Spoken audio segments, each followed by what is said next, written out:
যে ভক্ত চরণ বড় ভালোবাসি, তাই তো প্রতিদিন ওই খেলাই হেরে যায়। খেলাই হেরে গিয়ে যখন গলায় দাদাকে আমার কাঁধে করি, সুবল সখাকে যখন কাঁধে করি, সুবলের দুটো কচি কচি পা আমার এই বক্ষ মাঝে হেলে দুলে বেড়ায়। আমি বড় যতন করে আমার বক্ষ মাঝে চেপে ধরি, আমার তাপিত প্রাণ শীতল করি। কেননা চৈতন্য চরিতামৃতে তার প্রমাণ দিলেন, ভগবান বললেন ভক্ত আমার প্রাণ। ভক্ততে আমাতে ভেদ নাই কিছুতে, ভক্তেতে একই প্রমাণ। এই জগতে যেমন ভক্তরা ভগবান ভগবান বলে কাঁদছে, আমার ভগবানও তদ্রূপ ওমা ভক্তের জন্য কাঁদছে। ভগবান ভক্তের জন্য কাঁদে, আর ভক্ত ভগবানের জন্য কাঁদে। ভক্তরা যেমন ভগবানকে কাছে পেতে চায়, আমার ভগবানও তদ্রূপ ভক্তকে কাছে পেতে চায়। কোন ভক্ত যদি সর্বস্ব প্রভুর চরণে নিবেদন করে দিয়ে ভগবান ভগবান বলে কাঁদতে পারে, কাদাই হচ্ছে এই কলিযুগের একমাত্র উদ্ধারের পথ। না কাঁদলে যে এই জগৎ যে উদ্ধার হইতে পারবে না। একমাত্র কাদাই ভজন। তাই কাঁদো মায়ার জন্য না মা, এই মায়ার জন্য কাঁদে। এই মায়ার জন্য কেঁদে কেঁদে জীবনে কি পেয়েছি বাবা? সংসারের জন্য কেঁদে কি পেলাম? সংসার শুধু এই জীবন ভরে নিতেই জানে মা, বিনিময়ে কিছু দিতে জানে না। সংসারকে যদি তুমি দিতে পারো, তবে এই সংসারে তোমার মূল্য আছে। যেদিন এই সংসারকে তুমি কিছু দিতে পারবে না, সেদিন তুমি ওই সংসারে হয়ে যাবে একটা বোঝা। এই বোঝা মরিলেই বাঁচে। এই জগতে এমন কোন জীব নাই যে সংসারে বসে কাঁদে না। কারণ সংসার নামক এই স্থানটা হয়তো জানি বাবা, সংসার ধর্ম বড় ধর্ম। সংসার ধর্ম জগতে সবথেকে বড় ধর্ম, এটা সত্য। কিন্তু তোমাকে সংসারে থেকে সন্ন্যাস গ্রহণ করতে হবে। ওই সংসারের মায়ায় তোমাকে আবদ্ধ হলে চলবে না। তুমি সংসারে থাকো, কিন্তু সংসারে থেকে তোমাকে সন্ন্যাস গ্রহণ করতে হবে। বনে জঙ্গলে গিয়ে যেমন সন্ন্যাস গ্রহণ করলে ভগবানকে মেলে না, কিন্তু তুমি ওই সংসারে থেকে যদি সন্ন্যাস গ্রহণ করে সর্বস্ব নিবেদন করে ভগবানকে যদি ভালোবাসার মতো করে বাসতে পারো, তবেই ভগবানের কৃপা করো না তোমার।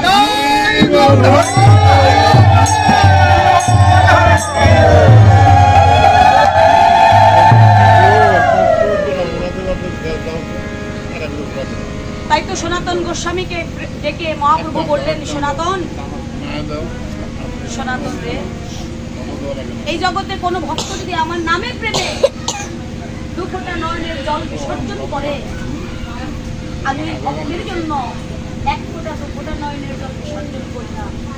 ওই ভক্তের জন্য আমি অনন্ত অনন্ত অনন্ত ফোঁটা নয়নের জল বিসর্জন করি। আর কোনো ভক্ত যদি আমাকে একবার ভাবনা করে, আমি ওই ভক্তের জন্য একবার দুইবার নয়, ওই ভক্তকে ভাবি আমি বহুবার। তাই ভাবনার ঘরে বসে শুধু তাকেই ভাবো, আমি যার সেই তো আমার। এই জগতে কিন্তু আমার বলতে কে আছে বাবা? আমার বলতে কি পেলাম? আমার ভাই, আমার বোন, আমার পিতা মাতা, আমার আত্মীয় স্বজন, বন্ধু বান্ধব, এরাই কি আমার আপন? আমার বলতে জগতে কে আছে? কাকে পেলাম? এই পরিবার যদি পিতা মাতা, বন্ধু বান্ধব, ভাই বন্ধু সবাই যদি আমার আপনই হইতো, একজন পিতা কিন্তু মাকে একাকী রেখে কোনোদিন চলে যেতে পারতো না। এরাই যদি আমার আপন হবে, এক ভাই আরেক ভাইকে পর করে দিয়ে দূরে সরে যেতে পারতো না বাবা। এরাই যদি আমার আপন হবে, আদরের বোন কোনোদিন পর হয়ে যেত না। এই জগতের বুকে সেই দেখলাম, জগতে কেউ আপন নয়, আপন শুধু একমাত্র আমার আদি শ্রী গোবিন্দ। আর আপন তাকে যদি ভাবতে পারো মা, তাহলে এই জগতে তোমার মতো সুখী, তোমার মতো নিত্য আনন্দিত আর জগতে কেউ হবে না। তাই হে ভক্তজন, আমার গৌরাঙ্গ মহাপ্রভু এসেছেন এই কলিহত জীবের বান্ধব হয়ে। একমাত্র আমাদের বান্ধব আমার গৌরাঙ্গ মহাপ্রভু। তাই তো ভাবুক, তার পদের ভাষায় লিখে গেল, একবার হরি বলো যাবে জীবন মধুসূদন বলে ডাকো না। আরে হরি মা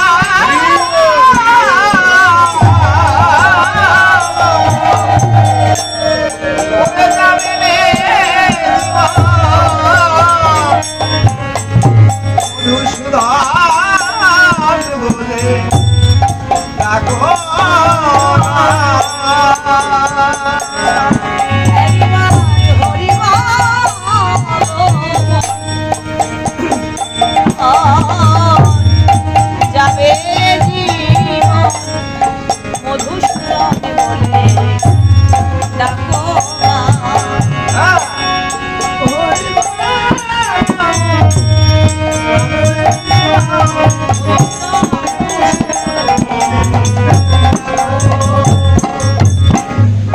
সেদিন সে রবি সুতে বেঁধে নিবে দুধে, কারো দোহায়া মানবে না, কারো দোহায়া মানবে না। এসে রবি সুতে বেঁধে নিবে দুধে, কারো দোহায়া মানবে না রে,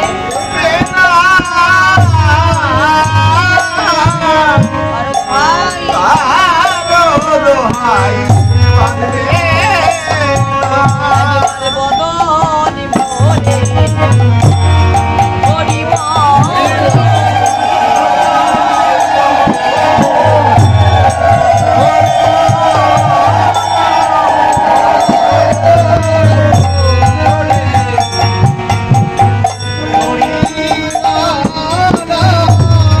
সাধের মানব জন আর কোনদিন হয় কি না হয়, বদন ভরে হরি বল।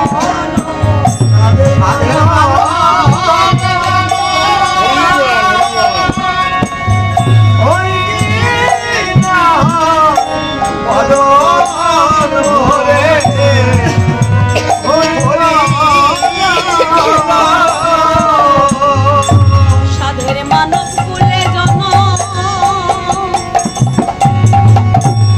হয় কি না হয়, একবার বদন ভরে হরি বল।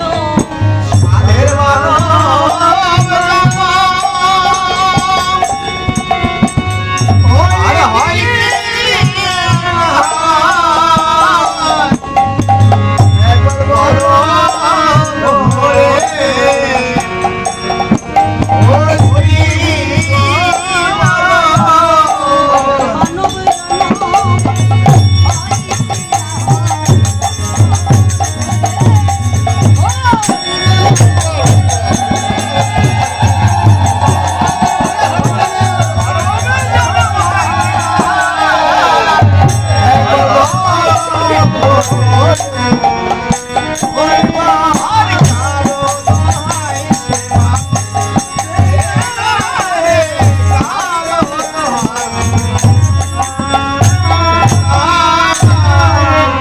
একবার বদন ভরে হরি বলো।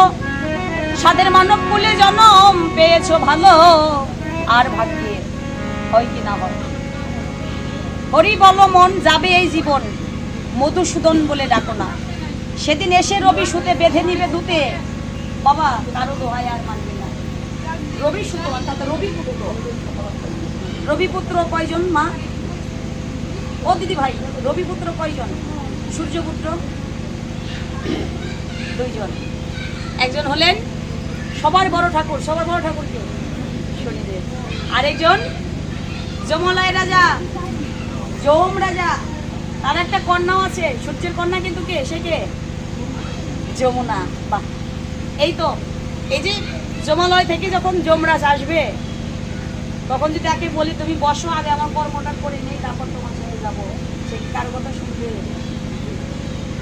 যমরাজা বলবে জীবন ভরে অনেক কর্ম করেছো, এবার আর কর্ম করার সময় নেই, এবার আমার সাথে চলো। কারো দোহাই আর মানবে না, যেতে হবে। যাবার আগে বলে যাই, আমরা কিন্তু সবাই একদিন চলে যাব, কেউ কিন্তু থাকার জন্য আসে না। এই যে কীর্তন করতে এসেছি বাবা, এই গোপীশদার শ্রী অঙ্গনে আমরা কীর্তন শ্রবণ করছি, কীর্তন করছি। আমার বাসা কিন্তু অনেক দূরে নয়, এই তো মানিকগঞ্জে। মানিকগঞ্জ আমার বাড়ি। জয় রাধে। এই মানিকগঞ্জ থেকে যখন আপনাদের এই ফরিদপুরে কীর্তন করতে আসলাম, আমার কিন্তু একটা নদী পার হতে হয়েছে। নদী পারাপার হতে হয়েছে না? নদী পারাপার কি আমি এমনি এমনি হতে পেরেছি? আমাকে ওখানে করে দিতে হয় নাই, অর্থ দিতে হয় নাই। অর্থ ছাড়া, করি ছাড়া কিন্তু ওই কি ওই ঘাট কিন্তু আমাকে পার করে দেয় নাই। তাহলে এই যে আমরা সবাই মিলে আজ গোপীশদার শ্রী অঙ্গনে ভক্ত সঙ্গ করছি, হরি কথা কৃষ্ণ কথা শ্রবণ করছি, এটা হচ্ছে পূর্ণ তিথিতে কিন্তু আমরা আজ ভক্ত সঙ্গ করছি। আমার ভগবানের জন্মাষ্টমী তিথি, গোবিন্দের জন্মাষ্টমী তিথি। এই যে ভক্ত সঙ্গটা পেয়েছি, এই সঙ্গটা কি আজকের সঙ্গ? আজ পেয়েছি না রে বাবা। বলো যে মানিকগঞ্জের তমা মণ্ডলের সাথে, কুমারী তমা মণ্ডলের সাথে আজ আমরা ভক্ত সঙ্গ করছি। যারা এই কথাটা বলছো তারা ভুল বলছো, ভুল ভাবছো।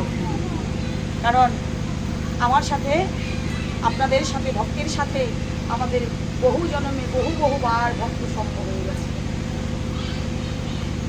ওই জন্মে ভক্ত সঙ্গ করেছি বলেই তো আবার এই জন্মে এসে আপনাদের মতো চরণগুলো আমার। এই যে ভক্ত সঙ্গটা পেয়েছি, ভক্ত সঙ্গ করছি। ও মা, ভক্ত সঙ্গ করলে কি হয়? প্রশ্ন থেকে যায়, ভক্ত সঙ্গ করলে কি হয়? ভক্ত চরণ ধরে অঙ্গে মাখলে কি হয়? তার দৃষ্টান্ত, তার প্রমাণ। নদী পার হয়ে এখানে এসেছি আপনাদের চরণের ধুলি নেবার জন্য, ভক্ত সঙ্গ করবার জন্য। ওই পাড়াপাড়ে আমার বিয়ে দিতে হয়েছে করি ছাড়া কিন্তু আমাকে নাবিক পার করে নাই। কিন্তু যেদিন আমরা সবাই মিলে ওই বৈতরণী ঘাটে, ভবসিন্ধুর পাড়ের ঘাটে দাঁড়াবো, ওই ঘাটে এমন একটা মাঝি আছে বাবা, ওই মাঝি করি ছাড়া পার করে না।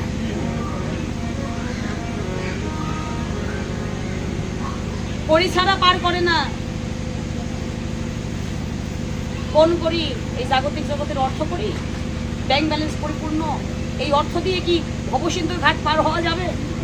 যদি তাই যাইতো বাবারে, তাহলে এই জগতের সবচেয়ে উচ্চবিত্ত ব্যক্তিগুলোই আজ ওই ভবসিন্ধুর ঘাট পার হয়ে যেতে পারত।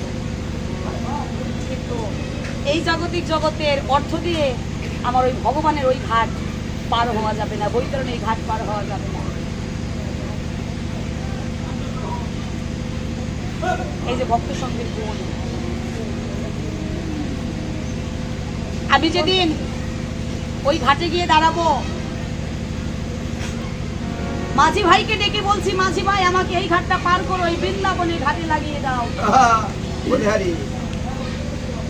মাঝি বলছে তোমার কাছে কড়ি আছে তো, আগে কড়িটা দাও, তবেই তোমাকে এই ঘাট পার করে ওই ঘাটে বৃন্দাবনে। আমি বলছি আমার কাছে তো কড়ি নাই, আমি কি দিয়ে এই ঘাট পার হবো? কড়ি নাই বলে ওই ঘাটে বসে বসে আমি কাঁদছি। সেই শেষের দিনের বান্ধবটি হলো আমার। এখান থেকে কত সাধুগুরু বৈষ্ণব ওই ঘাটে গিয়েছে পার হইতে। ওই পারের ঘাটে আমার সাথে তোমাদের দেখা হয়ে গেছে। যখন দেখা হয়ে গেছে, বাবাজি ডেকে বললেন, মারে তুমি এই ঘাটে বসে আছো কেন? এখানে বসে বসে কাঁদছো কেন? আমি বলছি, আমার কাছে তো করি নাই, করি ছাড়া তো ওই মাঝি আমায় পার করে দিচ্ছে না। এখান থেকে একজন ভক্ত মাঝিকে ডেকে বলছে, মাঝি ভাই, তুমি এই মেয়েটাকে পার করে বৃন্দাবনের ঘাটে নিয়ে যাও, আমি এর করি বিনিময়ে দিয়ে দিচ্ছি। তাই গৌর হরি হরি।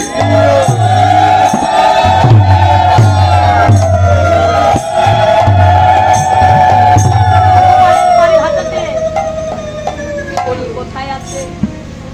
এই তো ভক্তের চরণের ধুলি। এই চরণ ধুলি একমাত্র ভব পারের কান্ডারি হয়ে, পারের করি হয়ে ভব সিন্ধু পার করে দিবে। তাই হে ভক্তজন, আজ মাখো মাখো ভক্তে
মাখো মাখো ভক্তে শরণ ধুলি।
চরণে আসি প্রণাম করিয়া।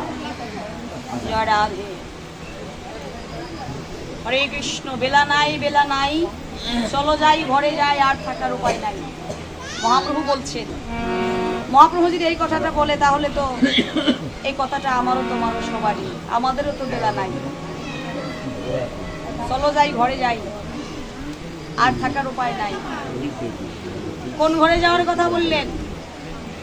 যে ঘরটা রেখে আমরা এই আসরে কীর্তন শ্রবণ করতে এসেছি, আবার কীর্তন শ্রবণ হয়ে গেলে যে যার মতো রেখে আসা ঘরে চলে যাব, ওই ঘরে যাওয়ার কথা বাবা বললেন আমার মহাপ্রভু? ওই ঘরে যাওয়ার কথা নয়। তাহলে কোন ঘর? ওমা, যে ঘরে একবার যদি কেউ যায় সে আর কোনোদিন ফিরে আসে না, জন্মের মতো চলে যায়। 3.5 হাত ঘর, দরজা নাই, জানালা নাই, মাটির ঘর। ওই ঘরে যাওয়ার কথা আমার ভগবান বললেন। বেলা নাই, বেলা নাই। কোন বেলা? আজও কিন্তু গগনে একটা বেলা উদয় হয়েছিল। পূর্ব দিগন্তে উদয় হলো, পশ্চিম দিগন্তে বেলাটা ডুবে গেল। আবার আগামীকাল এই বেলাটা উদয় হবে, আবার ডুবে যাবে। এটা জগৎ বেলার নিয়ম। কিন্তু তোমার আমার এই দেহ গগনের বেলা, এই বেলাটা যদি একেবারে ডুবে যায় সে আর কোনোদিনও উদয় হয় না। এই ভক্তজন, এই দেহ গগনের বেলা একেবারে ডুবে গেলে কোনোদিনও উদয় হয় না। বেলা নাই, বেলা ডুবে গেল।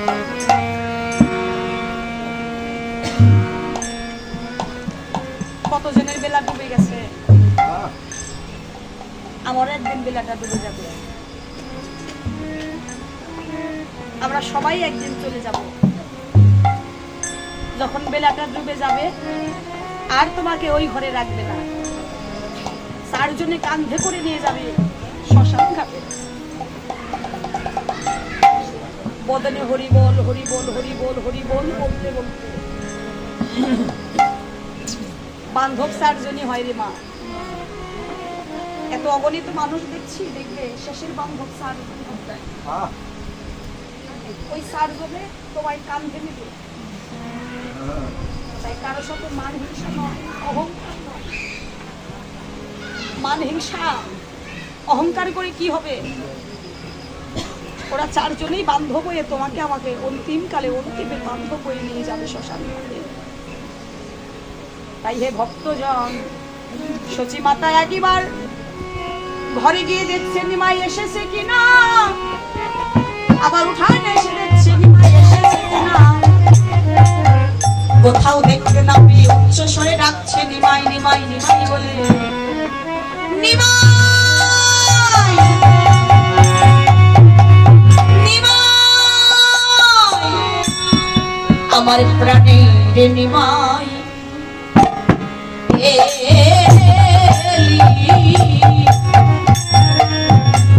নাকি রে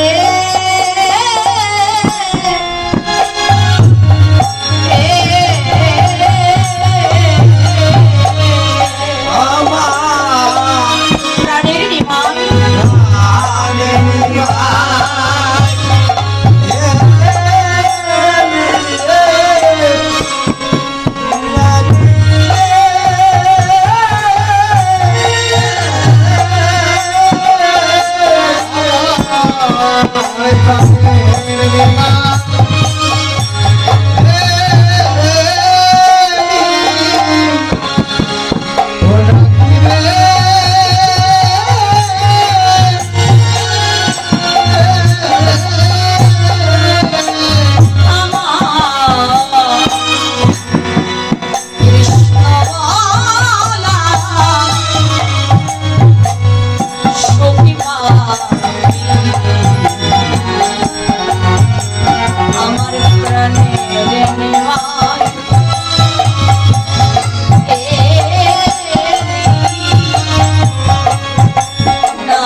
ভরা বদন, সারাদিন দেখি নাই বাপ কৃষ্ণ বলার সুখ পাখিটি আমার প্রাণের নিমাই এলে ডাকে।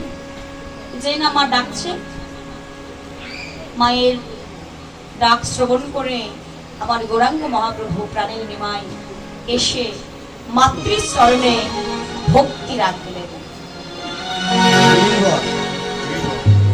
মা, তুমি আমায় ডাকছো? এই তো আমি। চেয়ে দেখো, শচীমা যেই না নিমাইয়ের চাঁদ বদন দর্শন করলো, সোনার বদন আমার নিমাই মহাপ্রভু ওই রূপে নয়ন দিয়া মাত্র শচীমা বলছে, আজ আমার সোনার নিমাইয়ের অঙ্গে কে ধনু মেখে দিয়েছে? নিতাইকে ডাকলেন, নিতাই এই নদিয়ায় কে এত বড় নিষ্ঠুর আর এত বড় পাষাণ রে, যে আমার সোনার নিমাইয়ের অঙ্গে ধুলা মেখে দিয়েছে? নিত্যানন্দ প্রভু বললেন, মা তুমি এই কথাটা একবার বলেছ, দ্বিতীয়বার বলো না। কেননা এই নদিয়ায় কেউ এত বড় নিষ্ঠুর নয়, কেউ এত বড় পাষাণ নয়। তোমার সোনার নিমাইয়ের অঙ্গে কেমন করে ধুলো মেখেছে জানো মা? জানো? নিমাই হরি বলে হরি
বড়ি দিয়ে আসে নদিয়ার ধুলার মাঝে। সঙ্গে কি তোরা কেউ ছিলিস না? আমার নিমাইকে ধরতে পারিসনি? ও মা, তুমি সেই কথাও শুনতে চাও? তাহলে শুনো, ওকে যারা ধরে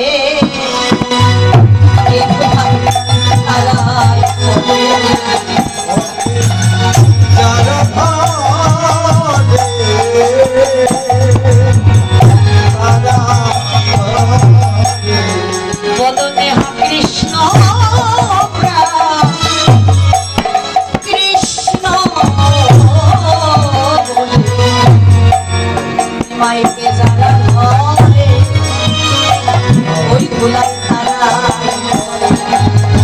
বদনে কৃষ্ণ